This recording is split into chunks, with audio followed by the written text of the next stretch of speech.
Victoire du Real Madrid 3 buts à 0 contre Manchester City. Alors félicitations le Real Madrid. Franchement, la première chose que j'ai envie de dire, félicitations au Real. Parce qu'ils ont vraiment fait un match de bonhomme dans l'intensité, dans les duels, euh, au pressing. Franchement, aujourd'hui, on a vu un Real Madrid comme on n'a jamais vu depuis très très très longtemps. Alors je ne sais pas je ne sais pas si c'est le Real Madrid qui était complètement, c'est Liverpool, Manchester City qui était complètement catastrophique ce soir, et le Real Madrid qui est qui s'est métamorphosé parce qu'on est en Ligue des Champions. Et comme le Real Madrid, Ligue des Champions, c'est pas le Real Madrid de Liga, vous le savez très bien, la Ligue des Champions, c'est un truc spécial pour eux. Et la Ligue des Champions, dès on enfile la musique Ligue des Champions, c'est pas la même chose côté Real Madrid. Un peu comme ce qui se passe au PSG, mais le Real Madrid, ça a toujours été le cas depuis des années. C'est très très dur, c'est une équipe très très difficile à sortir. Et même l'année dernière, on va pas se mentir, hein, l'an dernier, on va pas se mentir, hein. Arsenal, certes, avait gagné 3-0, mais c'est les deux coups francs de Declan Rice qui fait que le score est large. Alors qu'on les a dominés tout le match. Ils les ont dominés tout le match. Mais c'est juste les deux coups francs de Declan Rice. Sans les deux coups francs de Declan Rice, je ne suis même pas sûr que le troisième y vient. Et je ne suis même pas sûr que. Voilà. Alors que on les a tellement. Arsenal les a dominés de long, large, en travers. Et sans Courtois, ça aurait pu faire 6-7-8-0. Voilà. Enfin bref, le Real Madrid reste le Real Madrid. Le Real Madrid en Ligue des Champions reste le Real Madrid, même quand ils sont moins bien, même quand ils sont catastrophiques, même quand ils sont horribles, ils arrivent quand même à faire des choses. Voilà, je le dis. Maintenant, on va revenir sur Manchester City, parce que c'est Manchester City maintenant qu'il faut maintenant engueuler. Parce que je savais que Manchester City, par contre, je me suis dit, Manchester City va se gérer.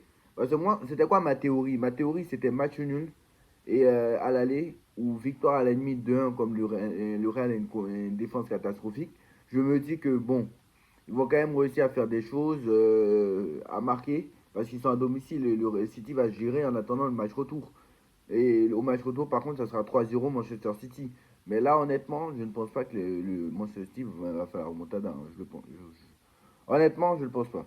Autant on peut penser que le Real peut faire une remontada de 3 buts, autant Manchester City, franchement, je ne suis pas sûr. Alors attention avec le Real Madrid, parce que le Real Madrid est capable de sortir une performance comme ça. Et la semaine prochaine, parce que là, ils vont jouer ce week-end contre Elche.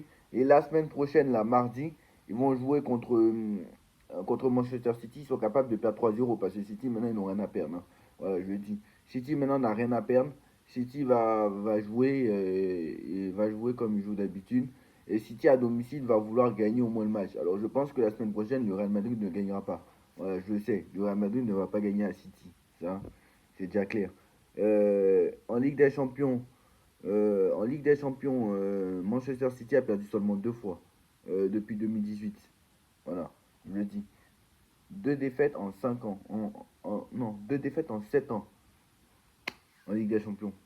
Donc contre le Real Madrid l'année dernière et contre Leverkusen cette année. Mais bon, enfin bref, revenons au match. Je n'ai pas compris, ils m'ont choqué le Real. Sérieux, sérieusement, ils m'ont choqué le Real.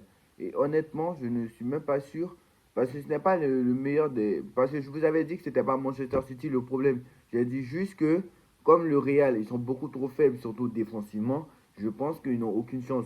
Mais là, le Real Madrid avec un triplé de Valverde, hein. Triplé de Valverde. Vous vous rendez compte? Et là, j'avais bien raison parce que City était pourri offensivement. Mais par contre, je ne pense pas que City était pourri offensivement. City est en fin de cycle, en fait. Manchester City est en fin de cycle. Et Guardiola, je pense qu'il devrait quitter Manchester City. Je pense. Il aurait pas dû prolonger encore jusqu'en 2000. C'est l'année trop. Déjà, l'année dernière, c'était l'année trop. Il n'avait pas compris, en fait. Voilà. Un club maintenant, c'est rare maintenant des entraîneurs qui restent plus de 15 ans dans un club, bon, à part Simeone à Atlético Madrid. Mais voilà, Guardiola, c'est bon, hein. Voilà. Alexander Arnold, top match. Courtois, top match. Euh, voilà, franchement. Et les arrêts de Courtois, etc. et tout. Parce que, on dit il y a 3-0, mais ça aurait pu être pire. Parce que dès la première occasion, dès la première minute de jeu, dans les premières minutes de jeu, à la quatrième ou à la cinquième minute, t'as une grosse occasion de Manchester City. Si Courtois n'est pas là, ça rentre, hein. Et à 1-0, je pense pas que ça aurait été la même, hein, à 1-0 pour City. Même si on sait que le Real sait réagir, etc. Mais ce soir, j'ai pas compris. Bon, Pitar, il était très moyen. Bon, ça, on le sait, il joue parce qu'il y a des blessures. Mendy et Aysen, très très bon, franchement. Chouameni, très bon. Güler, très bon. Diaz, très bon. Vinicius, très bon. Et c'est pour ça, en fait. C'est pour ça que je préfère me méfier du Real Madrid. Parce que le Real, en fait, je ne veux même pas dire qu'il faudra compter sur eux pour les favoris, puisqu'ils sont capables de replonger, en fait, dans une crise. Et c'est pour ça. Parce que là, admettons, s'ils passent, ils vont affronter certainement le Bayern Munich. Et le Bayern Munich, c'est pas une équipe facile à jouer. Honnêtement, le Bayern Munich n'est pas une facile. Le Bayern Munich est là, par contre, est l'une des meilleures équipes du monde. Parce que le Bayern de Munich a explosé l'Atalanta 6 buts à 1. Et eux, par contre, ils sont terrifiants. Eux, par contre, c'est la meilleure équipe d'Europe. Avec Arsenal. Et mais je mets quand même le Bayern devant. Pourquoi? Parce qu'au niveau du jeu, je pense que Arsenal est meilleur au niveau du jeu, au niveau de la défense, au niveau de l'attaque, pas trop sûr, mais ils ont une meilleure défense que le Bayern quand même. Mais je pense qu'au niveau de l'expérience, le Bayern l'aura. Parce qu'à l'expérience, les joueurs du Bayern, il y en a beaucoup qui ont gagné quand même des Ligues. Il y en a quelques-uns. Voilà, il y en a quelques-uns. On va pas se mentir, il y en a quelques-uns. Même si, voilà. Il y en a quelques-uns. Bon, Harry Kane, par contre, il a deux Bundesliga, mais voilà. Vous avez compris. Voilà, il y en a quelques-uns et voilà. Le Bayern est impressionnant. Et je ne sais pas qui va battre ce Bayern Munich. Bon, Arsenal a réussi. Il y a deux équipes de Bundesliga qui ont réussi. Mais ouais, il y a une équipe de Bundesliga qui a réussi, pardon. Mais voilà. Franchement, quand je vois la première mi-temps PSG Bayern, où le Bayern nous a terrassé avec trois poteaux, pour moi, le Bayern est au-dessus du Paris Saint-Germain. Euh, mais on va faire le débrief du PSG tout à l'heure. On va faire le débrief du PSG. Mais j'annonce hein, que pour moi, le Bayern est au-dessus du Paris Saint-Germain. Pour moi, le Real, c'est pas forcément au-dessus parce que City, le match, ils ont sorti ce soir et je suis pas sûr que Manchester City soit l'un des favoris. Pour moi, City, on les a tous vus trop beaux. Parce que l'année dernière, ils ont fait une saison catastrophique. Cette année, je ne sais pas quelle grosse équipe ils ont battu. Voilà, je le dis. Même ils reviennent à 5 points de. Voilà, en première ligue, ça reste la première ligue. Voilà, c'est le meilleur championnat du monde, certes, il n'y a pas de souci. Mais voilà. Moi, je pense que Arsenal est meilleur que Manchester City. Je le pense. Voilà. Les joueurs de City ont été catastrophiques. Gueye, catastrophique. Qui a été acheté je ne sais pas combien de millions cet été. O'Reilly, catastrophique. Qui a été acheté je ne sais pas combien de millions l'hiver dernier. Voilà, en 2025, Manchester City, de toute façon, ils ont dépensé 400 millions d'euros. Tout ça pour se faire éliminer encore en huitième de finale. Et quand même, le Real, c'est fort. Hein, parce que le Real, quand même, ils se font pas facilement éliminer en huitième ou en barrage. Hein. C'est incroyable. Parce que je me suis dit, pour la première fois depuis 5 ans, ils vont s'éliminer en huitième de finale. Je pense qu'il va falloir attendre. Hein, parce que là, cette fois-ci, impressionnant. O'Reilly, catastrophique. Rodri, très moyen. Reinders, son match catastrophique. Lui aussi a été acheté 60 millions d'euros. Semenyo a acheté pour 70 millions d'euros cet hiver. Catastrophique. Ryan Cherky, son entrée. Omar Marmouche, l'hiver dernier, catastrophique.